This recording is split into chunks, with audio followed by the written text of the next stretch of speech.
the upcoming Fed pivot, and how this move out of the Federal Reserve to lower interest rates is actually very stimulative and may not be the best thing when it comes down to the economy.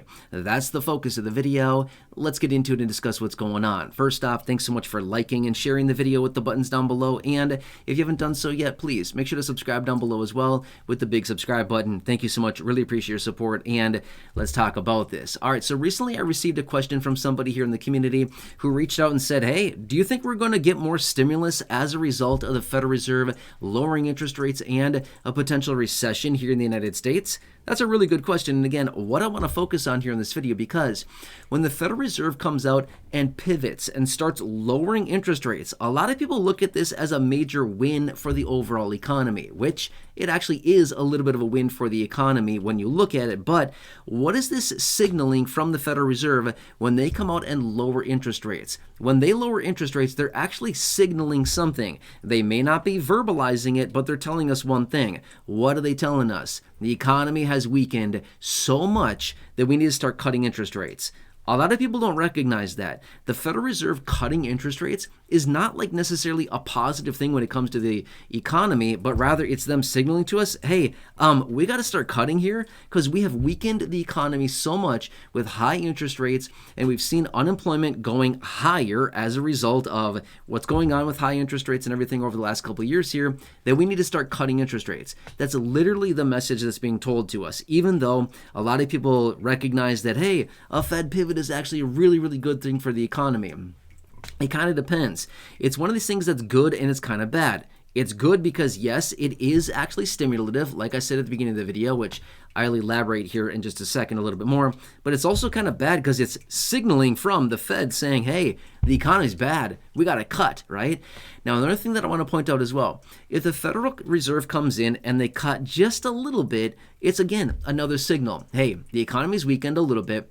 Let's cut just a little bit. If they come in and aggressively cut rates, what does that tell us? It tells us that they are talking behind closed doors and said, hey guys, we blew it here, and the economy is way softer than we want it to be. We don't want to spook everybody. We don't want to spook investors. We don't want to spook the markets, things like this. So we still got to cut rates kind of aggressively here because we blew it. We overdid it for too long, too high, too long. And the economy has softened way too much. The economy has weakened. Therefore, we got to cut rates aggressively, right? So that's another signal that we need to continue watching for, is that if the Fed cuts, say, 25 basis points, a quarter of a point, that's like nothing. I mean, that's literally nothing. What's the point? I mean, seriously. Okay, it's better than nothing, but that's literally like nothing. Okay, that's as small as they go. But if they come in and they cut, say, 50, 75, or 100 basis points, if they were to do 75 or 100 basis points, that would be a major signal that they see major storm clouds on the horizon when it comes down to the economy, and they would be basically giving us the signal that, hey, look out, this is going to get real bad real fast, and we're cutting aggressively here to try to get ahead of it. Now, 50 basis points is kind of like that middle ground. It's like, well, 25 basis points is nothing. 50 is kind of like, yeah, we might be talking a little bit here. But if they do anything more than 50, that's going to be a major signal that it's way worse than they're telling us it is, okay? So that's kind of what it is. It's like one of these double-edged type of situations where cutting rates is good because it, lowers interest rates, makes things a little bit easier for all of us. But at the end of the day, it also, kind of gives us that little bit of a glimpse into what they're thinking and talking about behind closed doors, if that makes sense, right? Which, by the way, we will see all that information in the Fed minutes, in a few weeks after that as well. So we'll see all that information. But next, let's quickly talk about how the Federal Reserve coming in and cutting the Fed pivot is actually pretty stimulative, okay? And again, this kind of leads into that question that I did receive from somebody saying, hey, are we going to get stimulus? What's going on here? Remember, when the Federal Reserve cuts interest rates, when interest rates are very, very low, what does that do to the economy? It's very, very stimulative. Why? Because you and me and everybody else out there wants to borrow money. Now, again, this does not necessarily mean we're running out to our banks, applying for loans and buying cars and buying houses and getting personal loans and all kinds of stuff like that. That's not what I'm saying. But are you floating balances on a credit card? Not sure about you. I am, right? It's the same thing. it's the same thing. We could go to our bank and ask for money, or we could go to our credit card and just have a line of credit with maybe a few $1,000s waiting available for us. We go out and spend some money, right? Literally the same thing. It's just way easier to do it on a credit card, and we pay for that as well with higher interest rates, right? But anyway, it's stimulative because when they lower interest rates, the Federal Reserve, it makes it easier. Money is cheaper, okay? For many years there, money was very, very, very, very cheap, right? Interest rates were like practically, I mean, the lowest that they've been like in history, right? Like zero for pretty much. So that meant that money was very cheap. When money is very cheap, what do we do as consumers? And again, it's you, it's me, it's literally everybody. What do? We spend more, we get loans, we buy stuff. Why? Because it's easier. When there's virtually no interest on things, like think of a couple years ago, what were interest rates on mortgages? Like 3% on a 30-year fixed, 2.5% on a 15-year fixed. That's practically free. People could buy houses left and right because it was like practically free to do it, right? I mean, obviously you have to get a loan and things like that, but my point is the interest rates on that money was so incredibly low, it was easy, right? It was easy for people to buy. When interest rates are sitting at 7.5%, 8%, something like that, like what we've seen recently here, obviously rates have come down a bit, but that's hard. Nobody wants to buy at that point, right? Affordability at that point for everybody is out the window. It's not there. The affordability is not there. So when interest rates come down, when money is easy, when money is cheap, when you can get access to capital and they want us to spend money, right? That's, again, by the way, another signal. When the Federal Reserve raises interest rates, that's their signal to say, stop spending money. Stop. That's what they're doing, okay? That's what they're literally doing. That's just their, like, nonverbals of them saying, we're going to raise interest rates aggressively, and that's our way of saying, please, everybody, stop spending money. Stop it. That's what they're trying to say to us, okay?